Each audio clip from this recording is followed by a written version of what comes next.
Another simpleng malalang putahe na naman ang babanatan natin for today's video mga ka-FT. Samahan nyo ko. Let's G!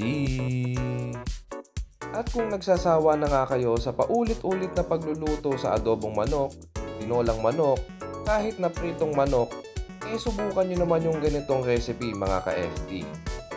Basic na basic lang to pero sigurado akong mapapa-analyze ka dito.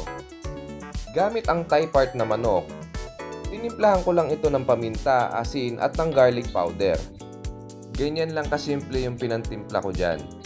Pero kung mas trip nyo yung the usual na ginagawa nyo kapag nagtitimpla kayo ng pampritong manok, pwede naman yung ganon mga ka-FT. After ko nga timplahan yung mga manok, minarinate ko lang to ng mga 1 oras bago ko iprito ito. Sa pagpiprito, half cook lang tayo mga ka-FT. Pinirito ko lang to ng mga 4 to 5 minutes bawat side sa katamtamang init ng apoy. At kung napansin nyo nga kanina, inislice ko yan sa part na may buto para siguradong maluto hanggang loob. At nung matapos ko nang ma-half cook yung mga manok natin, same pan nagbawas lang ako ng mantika, ginisa ko na yung bawang at sibuyas. Then ibabalik ko din agad yung piniritong manok tapos maglalagay na ako ng cream of mushroom.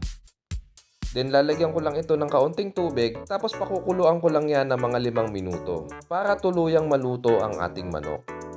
Low to medium heat lang din ang settings ng apoy natin dito mga ka-FT para siguradong hindi masunog yung cream of mushroom na nilagay natin. At dahil nga may nakita akong Nestle cream sa ref, nilagay ko na rin ito para makadagdag sa pagiging creamy ng ating chicken.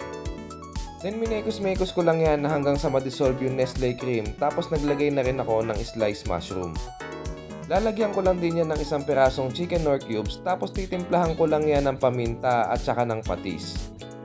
Mekos-mekos lang yan tapos pakukuluan ko lang yan ng mga 3 minuto pa para talagang tuluyang maluto yung manok at the same time maluto din yung mushroom. Alright, all goods na yan. Ganyan lang kasimple pero siguradong mabisang-mabisa yung creamy chicken natin na may mushroom.